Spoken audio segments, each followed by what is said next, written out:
Contra todo pronóstico, Anora se consagra como la mejor película del 2025, arrasando con todo e irrumpiendo esta temporada de premios como el papá de Timmy a su puerta. Respeto tu privacidad tocando la puerta, pero reafirmo mi autoridad como padre entrando de todos modos.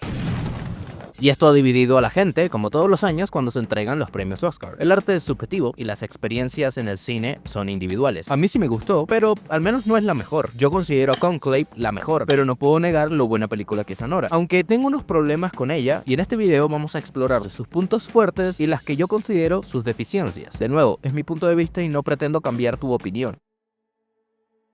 Anora es una trabajadora sexual, pero es mucho más que su trabajo. Es la tercera generación de inmigrantes rusos, una herencia que rechaza, cambiando su nombre de Anora a Annie, que suena un poco más americano, e ignorando por completo el ruso que le ha enseñado su abuela. Anora persigue su final de cuento de hadas, algo recurrente en la filmografía de Baker. Sus personajes suelen encarnar arquetipos que buscan un desenlace idealizado. En The Florida Project seguimos a Mooney y a sus amigos corriendo por las afueras de Disney World, divirtiéndose como lo que es, una niña con sueños y mucha imaginación. Red Rocket termina similar, con una secuencia de sueños de Mikey perdiendo todo el dinero. Se para en la puerta de su novia y la imagina en un traje de baño con colores pasteles, y estos son todos los delirios del personaje, terminando abruptamente la película. Anora no es la excepción. Annie persigue un sueño, aunque nunca se nos dice cuál es. No conocemos mucho de su pasado, solo lo que le cuenta a Vangean y algunas líneas intrascendentes que intercambia con su hermana sobre la leche. Al parecer hay roces entre ellas, pero no se nos explica el motivo. He visto varias opiniones que señalan que aquí la película flojea y argumentan que no se define bien la identidad de Anora. Para mí, no es necesario saber más de ella. La película misma se encarga de mostrarnos cómo para su entorno ella no es más que un objeto, alguien que no importa. Se va de casa y a su hermano le da igual. Para los matones armenios y los rusos es irrelevante. No la ven como un ser humano, sino como un problema. Constantemente la confunden con su trabajo, fusionando la identidad de Annie con lo que hace. Parece que no tiene motivación, ya que está resignada a su trabajo, a vivir del día a día, porque no todos tenemos las mismas oportunidades para seguir adelante. Esto se refleja visualmente en la dualidad entre Anora y Annie. Annie es la chica de las luces de neón, la que cambia de trato para conseguir un cliente, la que representa la fiesta, las luces y el alcohol, la chica que no tiene tanta ropa. Esa es la Annie del trabajo, algo así como en Severance, donde una parte de la identidad se disocia de la otra. En contraste, Anora es risueña, pero se siente atrapada en su vida. Su mundo es frío, sin brillo, sin tantas luces y con mucha más ropa. Está encerrada en una vida que no eligió, y esto se ilustra en un plano donde fuma un cigarro tras unas rejas. Ahí la vemos prisionera, triste, sin ninguna escapatoria. Su propio nombre lo dice todo. Anora significa luz y honor, pero en la vida que lleva no hay luz ni honor.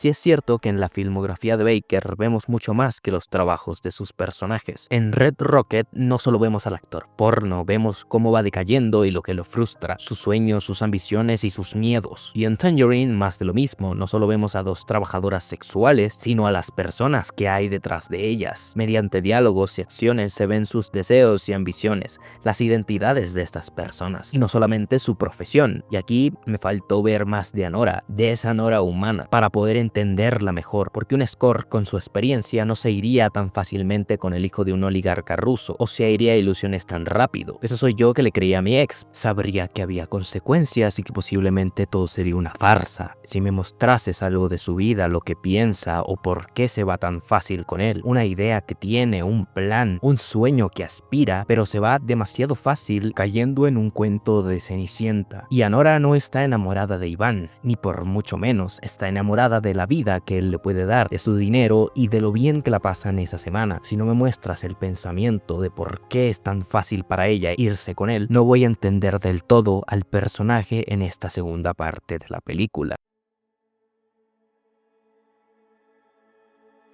Otra cosa que no me creo mucho es el trato que tiene su proxeneta, un tipo muy amable que cuando una de sus chicas le dice que se va por una semana, no hace ni el mínimo esfuerzo para impedirlo. Y es que claramente Anora está en un sitio privilegiado en este tipo de trabajos tan corrompidos, donde los clientes son muy tranquilos. Claramente esto no suele pasar, hay mucho más peligro, los jefes de esos lugares son mucho más hostiles y lo único que le queda a estas chicas es el apoyo mutuo que se tienen que tener entre entre sí. Veo un strip club muy perfecto, muy utópico. Parece que en este tipo de trabajos no hay hombres que simplemente van a estos lugares a complacer sus fetiches. Las personas que desempeñan estos trabajos caen ahí por necesidades económicas, sociales. Me faltan escenarios de mayor hostilidad. Quiero ver qué tan fuerte es Anora y qué tan empoderada está. En cambio, Baker decide mostrarnos una secuencia de 40 minutos de una persecución que se me hace un poco larga.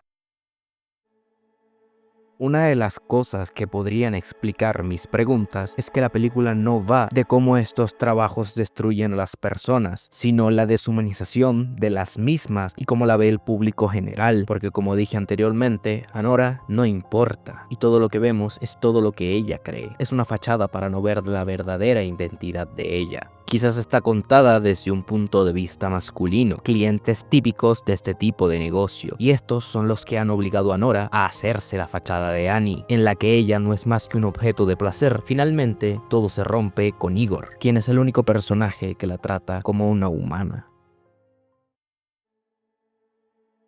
Algo que me llamó mucho la atención cuando vi la película fue la bufanda roja. Para mí es una clara representación del hilo rojo del destino. Se refuerza con el final. La película finaliza con Igor y Anora estando juntos, o dando a entender que pueden entablar una conexión. Las miradas que se lanzan durante toda la noche, que la trata con ligera decencia. El único que ve la fachada que Annie se ha creado y al que le gusta Anora. Esta bufanda roja tiene una razón de ser la conexión entre Igor y Anora, el hilo rojo del destino.